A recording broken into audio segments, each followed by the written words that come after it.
everyone, and welcome to Bobcat Breakdown. I'm Carolyn Fales, and joining me to talk Quinnipiac athletics tonight is Marty Joseph and Connor Voss. How are you guys doing tonight? Good, Carolyn. Thanks for having me. Doing fantastic, thanks. And we also have a very special guest, Professor Molly Yanity. Are you ready to talk sports, Molly? Let's do it. All right, well, let's get started. Women's basketball has been strong lately. After winning 5 out of its last 6 games, has the team finally established itself as a threat to win the conference championship? Connor, we'll start with you. I personally do not believe that the women's basketball team has established themselves as a threat to the MAAC so far.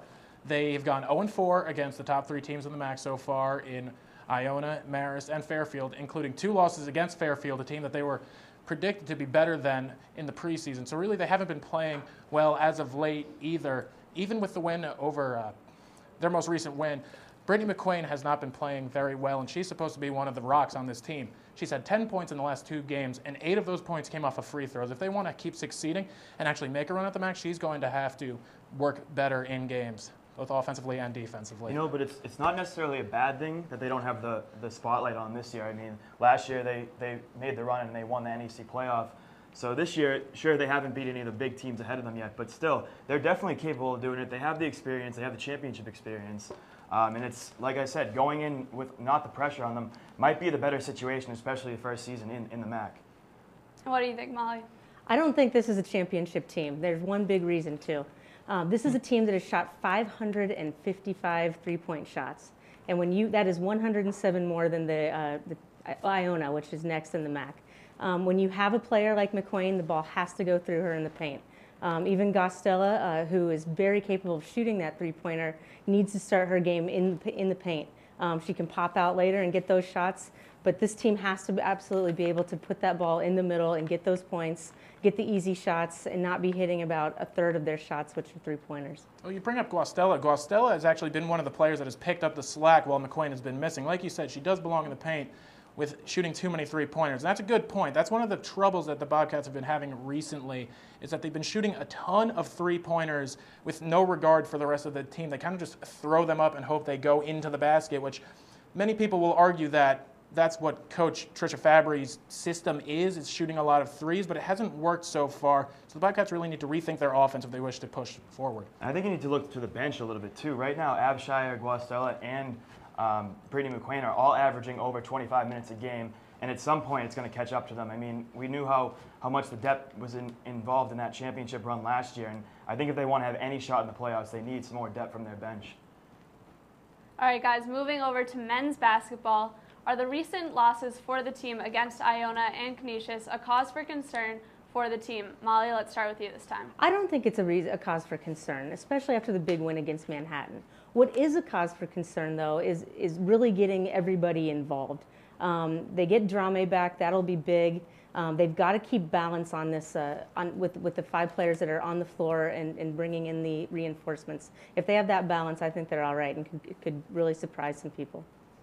I think those 2 games are pretty good wake-up calls, too. I mean, you see a couple of their last couple of games, their shot selection hasn't been that good, taking some shots, rushing some shots.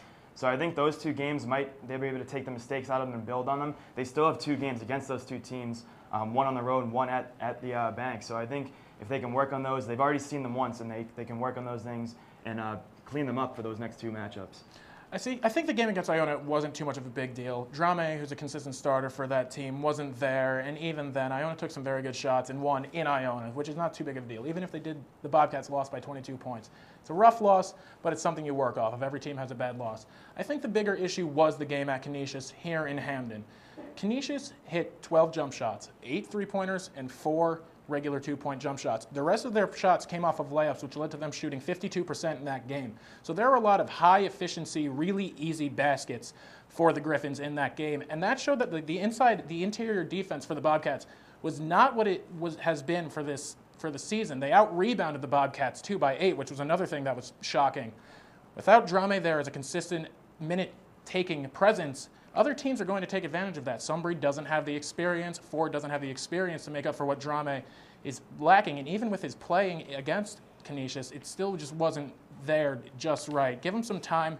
There is a little bit of worry because those 2 teams are ahead of them in the MAAC. But other than that, there's not too much concern. All right, now Zaid Hurst has scored 33 and 25 in the past 2 games, excuse me. Marty, does he need to continue this pace for the Bobcats to make a run in the MAAC tournament? Well, Carolyn, it's certainly something that when you have a player at his level playing the way he is right now, it's definitely huge for your team's confidence. I don't necessarily think he needs to continue that level of putting up 30 points a game or 25 points a game, but certainly down the stretch, if he can continue to produce like that, I think it's going to be huge for this team. But you still got to look for other players to step up, like Usman Drame, like you said, and players like that to just complement him, because if he can consistently put up 25 points a game down the stretch, and you have other players putting up points as well and taking better shots, I think they have a really good chance of making a run in the playoffs. And that's one of the things about this team. It's like Zaid Hurst, of course, with 58 points in the last 2 games. You said that. Obviously, but he's been a consistent component of this team for the entire season. So it's not really, like Marty said, it's not just him.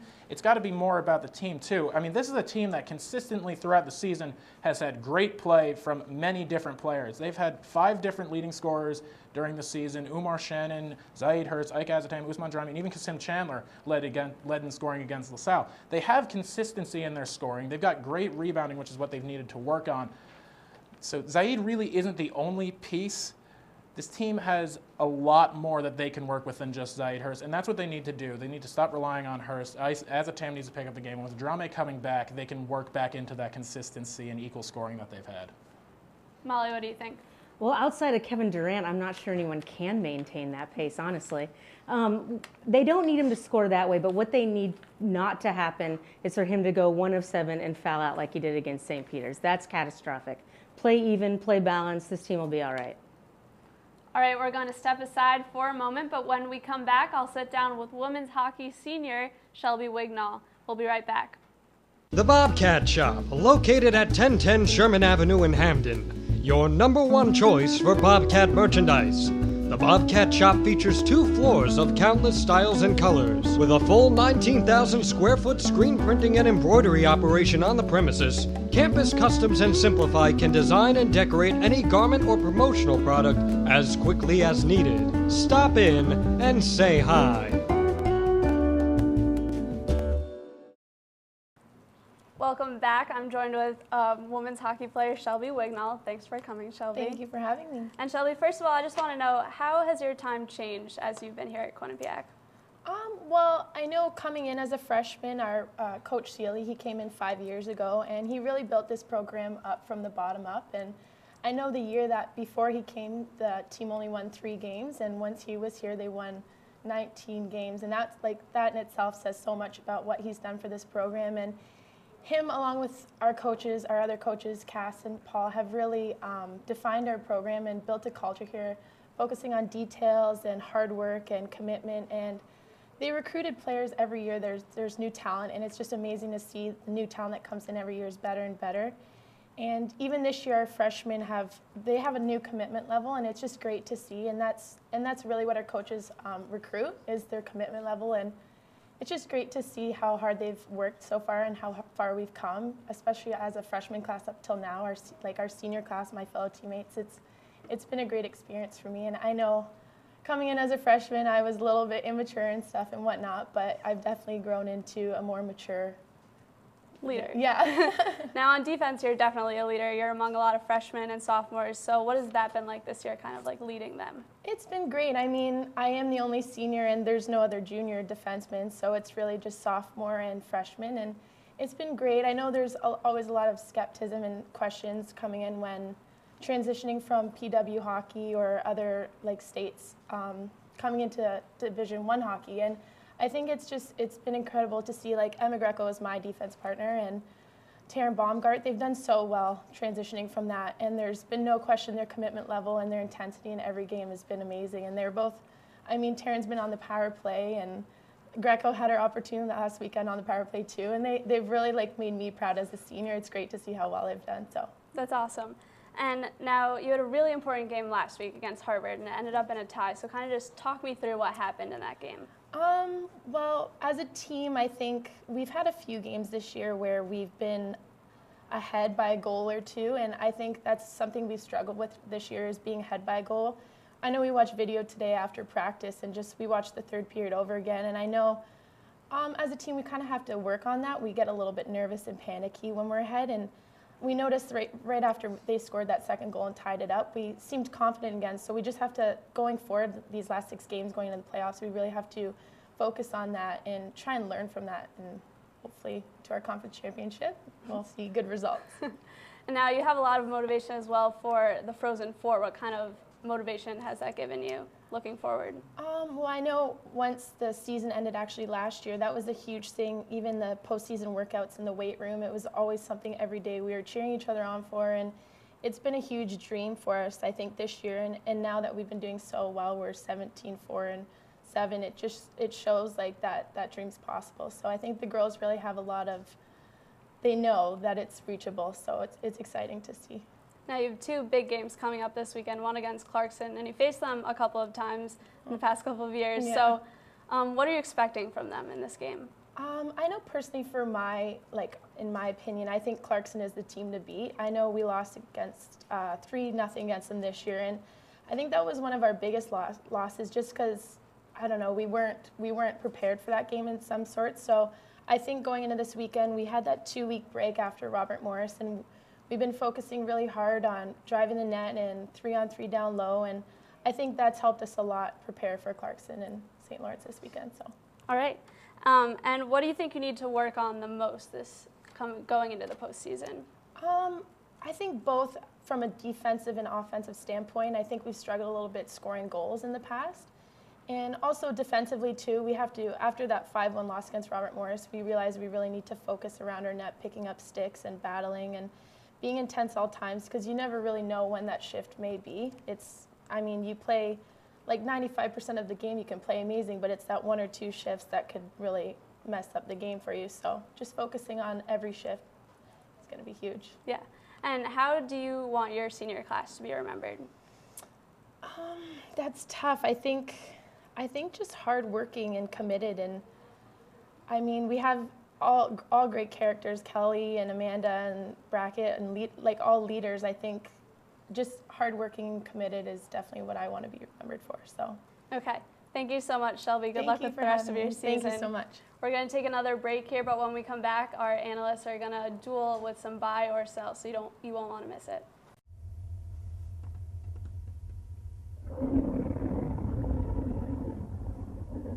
I could really go for a Ray and Mike sub right now. Come to Ray and Mike's and try our Philly chicken with cheese for just over $4, giant cheesesteak subs, and mouth-watering boar's head sandwiches for as low as $4.75. Q-Cash accepted just a mile down the road on Whitney, here at Ray and Mike's. Welcome back. We're going to try something new on Breakdown tonight. Our sports minds are going to decide whether to buy or sell several statements that have to do with the hockey teams. I'll propose the idea, and then they will have the choice to buy or sell. So let's start with the women. Buy or sell. The team will win 21 games in the regular season. Marty? I'm going to go with buy. They're at 17 right now. They have 6 games left, which means they only have to go 4-2. Sure, they do play Clarkson and Cornell on the road, but they have the other 4 teams they play. They're definitely capable of beating them. They've beaten Colgate. Sure, they haven't played well against the other lower teams in the conference, but they were really resilient this weekend. They weren't at their best in certain points of those 2 games, especially against Dartmouth, but they still found ways to win and found ways to get points against Harvard as well. So it's definitely not an easy task because they still have 6 games remaining, but I think they're certainly capable, and I think they will get it done. I think they will win 21 games. See, I'm a little afraid of disagreeing because I'm afraid Marty will tear me apart because he's the hockey guy here. But I have to sell, personally. Like you said, 2 road games against Cornell and Clarkson. Those are two games against 2 teams that are ranked higher than them in the ACAC currently right now. And those are 2 games that are going to be a little rough. And you have to consider that there's also another 2 games on the road. And even though they're against lower-ranked teams, that's still road games that are kind of tough to play. Those are difficult games to begin with. And even with that, even going 4-2, you still have to consider that ties are a big part of college hockey, and that ties aren't an uncommon thing. So even although going 3-2-1, that'd be good. It's still not the 4 wins that I think that they could get. I think 3-2-1 is a little more reasonable for this next 6-game stretch. But yeah, I would have to sell that. I don't think you can completely count them out of the Cornell and Clarkson games. Absolutely not. They've no. played Cornell really hard the last 3 years since I've been here. Sure, they've knocked them out a few times in the playoffs, but I think they finally found the formula to beat that team. Sure, going up to Cornell is probably one of the toughest places in the ECAC to play, but you can't completely count them out. Those aren't 2 automatic losses for this team. Oh no, they're absolutely not 2 automatic losses, but they're tough games to play to begin with. I'm not counting them off immediately, but it's a hard win. Even a tie, like I said, that'd be a good game. But all right, guys, speaking of ties, I'm going to break it right My here. apologies. This is going to break the tie. I'm selling, and this is why. This is a team that is the most exciting team on campus to watch this fall. But there's one, and I actually don't even think they need to win 21 games to fulfill their goals, and that is to come out of the tournament and get into the NCAAs. But what they need to do is they need to recapture that killer instinct. When they played Cornell at home, they had that game, and then the killer instinct just sort of went away. They are so fun to watch, and when they get rolling, they can't be beat. But they've got to keep that killer instinct, keep the foot to the pedal, I guess the pedal to the ice, pedal to metal, the whole time. I think that Clarkson is a better team, but that doesn't mean if they find that instinct and they just put it down that they can't beat them. I think we're talking 20 wins regular season, but I think that they have some gas left in that tank for the playoffs. All right, guys, now buy or sell. Kelly Babstock will reach 200 career points by the end of this season. Connor? I'm going to buy that. Even though Babstock recently had a 4-game scoreless streak, she broke that with an assist against Harvard recently. And with 6 games remaining, I think Kelly Babstock is the leader of this team. She scores in bunches, she scores well, and obviously she's the leading scorer on the team. She's going to get the points she needs to get to 200, I believe. Yeah, I agree with that too. She has the ability to do that this weekend. Her skill level is just so high. I'm sure she hit that 4 games where she had a little bit of a weak stretch, but you saw her get her game back in the game against Dartmouth. It was frustrating there for the first couple of periods, but when they finally got that goal at the end of the second period, the wheels started rolling, and they were able to take over that game in the third period. And she has been the motor that's been running this team offensively, but you don't want to rely on her too much. I mean, Nicole Costa has cost this team a little bit, being out for the majority of the season, but this team definitely has a lot of depth. I really liked what I saw out of Olivia Brackett this weekend. She got that A on her jersey, and she looked really motivated. So look for those bottom 6 forwards to start making an impact as well. But I will buy Kelly Babstock getting 200 points. I buy it too, guys. I think that she's a really special player. What she does with the hockey stick out there is really, it's just impressive, and she's kind of a step above everyone else. They need her to get that. This isn't a team that has the offensive firepower spread throughout. Cheyenne Darkangelo has been an amazing addition to the program, but they need Babstock to be that beacon of light out there and to get that red light on the net. I like what Molly said there. She is the centerpiece of this offense, and if they want to compete with the Cornells and the Clarksons who have such high-powered offenses, she's need to bring her A game to both of those games. Or else it could be a long night because this team has had its offensive struggles this season. All right, looks like we're buying that one. Next, the team will clinch the 3rd overall seed in the ECAC tournament. Molly, we'll start with you this time. Buy or sell? I hate to say this, but I'm selling on this. I think that they are holding fast at number 4. I think that'll be hard enough. But I think that actually puts them in an okay position for this tournament. They know what's ahead of them. They're going to face these higher-ranked teams, but they've already shown they can play with them. I don't think that there's much difference when it comes to who they're going to play or the talent that they're going to play between 3 and 4. I think if they get 4, they stay there, I think they're totally fine. No problem with that, but I am selling. I'm sticking at number 4. All right, boys, what about you? I'm also selling for the same reasons as why I didn't think they would win 21 games. It's a tough road ahead. It's a really tough road ahead. Not only would they have to win against the teams in Clarkson and Cornell, which are the top teams right now, aside from Harvard, they'd also have to count on losses from those teams. And counting on losses is not something that you want to do, but something that kind of is a requirement if you want to jump spots. It's not like it's really the same argument. I don't think it's likely that they'll win enough and have the other teams lose enough for them to jump into that 3rd seed. You know what, for the sake of argument, I'm going to buy it. I'm going to say they get the 3rd seed. They have 2 games in hand on Cornell and Clarkson, like we've just talked about. I think they can get it done. I think they can beat Cornell, and I think that they're going to go up to Clarkson this weekend and beat them there too. It's certainly not out of the question that they can't do it, but like they both said, a 4th seed is not anything to be discouraged about, but I do think they definitely have the capability of doing it to get to that 3rd seed, so I'm going to buy it. All right, now moving on to the men's hockey team. Let's buy or sell. The team will win 25 regular season games. Marty, what do you think? I'm going to sell on that one. I mean, they're at 19 right now. They'd have to go 6-2, and they have a really tough schedule. I think out of the top 3 teams, which they're second right now, Cornell and Union also up there as well. Out of those 3 teams, they really have the toughest schedule out of those. They have to play Clarkson twice. They have to play St. Lawrence, a team that's given them trouble the past 2 seasons. They got to go to Yale, and Brown has given them problems for years as well. So I think it's a tough road ahead for them. I think they can certainly get up to 23 or 24, but I think 25 might just be a little bit out of reach because they haven't really been playing their best hockey. They've been a bit inconsistent lately. The loss against Princeton, the loss against MAAC, 2 teams that they should definitely beat right around the bottom of the standings. So I think they just fall just short, but I think they can get to 23, 24 wins. See, for me, again, where I'm going to go opposite again, I'm going to buy this one. This is a team that wins in streaks. They get a win streak, and then they lose a bad game or 2, like against Merrimack or Princeton. They are a team that, like I said, they win in streaks. They've got 4 games at home so far. They've got 1 loss and 2 ties compared to their 11 wins here at home. And the rest of the teams that they're playing, there's no team in the top 5 in the ECAC that they're playing out for the rest of the year. So these are all teams that they can beat. If they play this as consistently as they have at home, they can win those 4 games without challenge. I mean, not without challenge, of course. The ECAC is a challenging conference, but they can really go through those. And the road games, even if they could go 2-2 on the road and then still win the 4 games at home and go 6-2.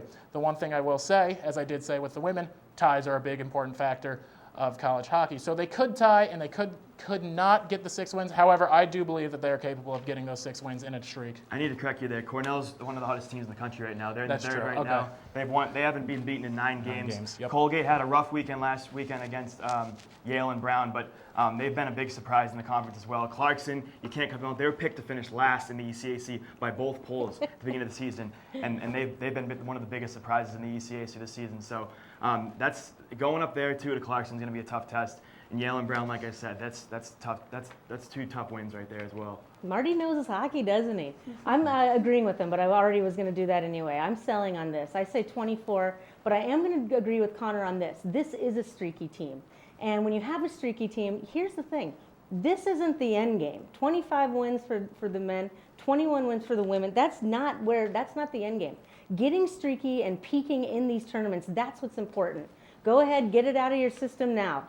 Get 24 wins, get into that tournament, hit the skid then, or hit the gas then. Let's go for it.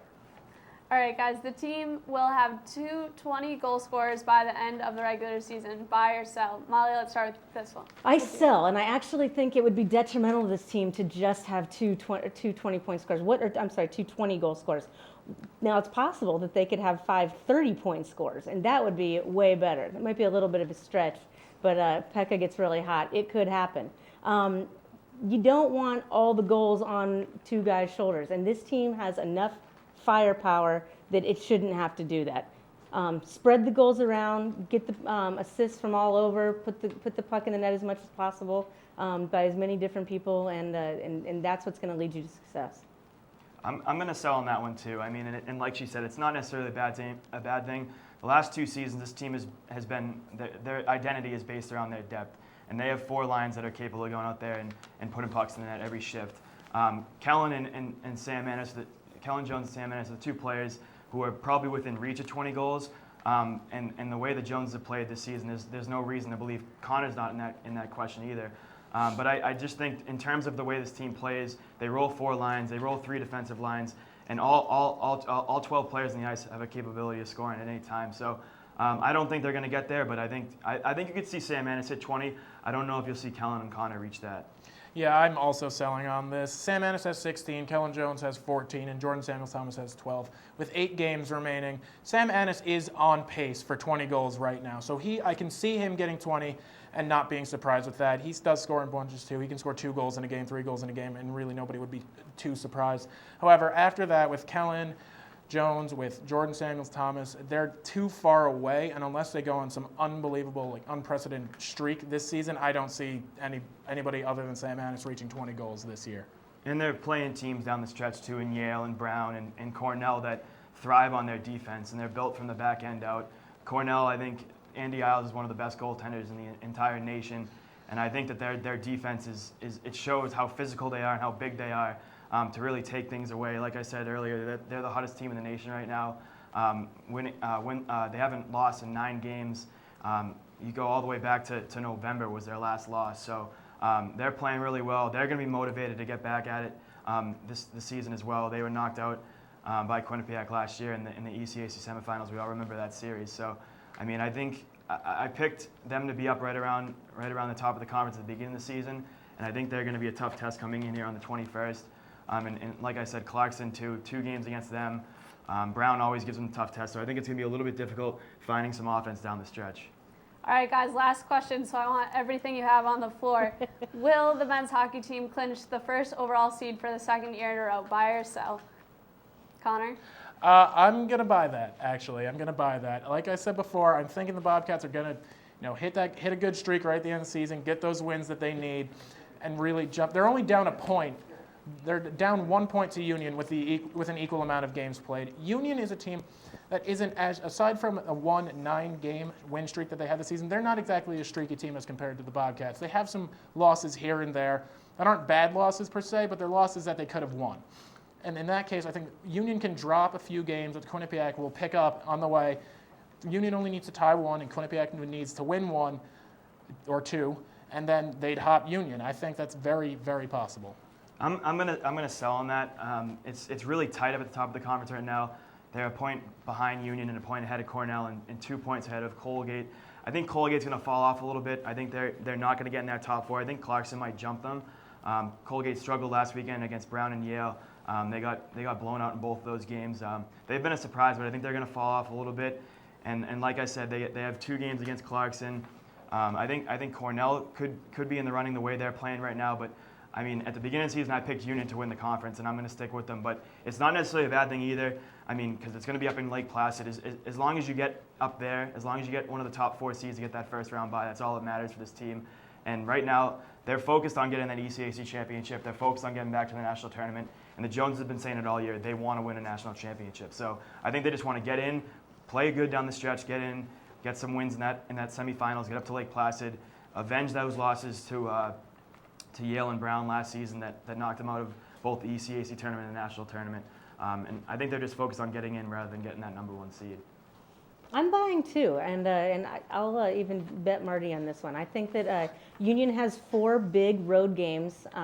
Granted, it's not just Union's to lose. I mean, it looks like there could be quite a bit of shakeup in the top, but I think Quinnipiac comes out on top. I think their schedule favors them. I think their depth favors them. Goaltending, best in the conference. And I just think that the schedule really does favor them, especially over Union. Road games at Yale, Brown, Cornell, Colgate, those are tough places to play. So I despite just saying that I think they'll only win 24 as opposed to 25 games, I say Quinnipiac comes out number 1. All right, well, that's going to do it for this episode of Bobcat Breakdown. For Marty Joseph, Connor Voss, and Molly Yanity, I'm Carolyn Fales. We'll see you next time.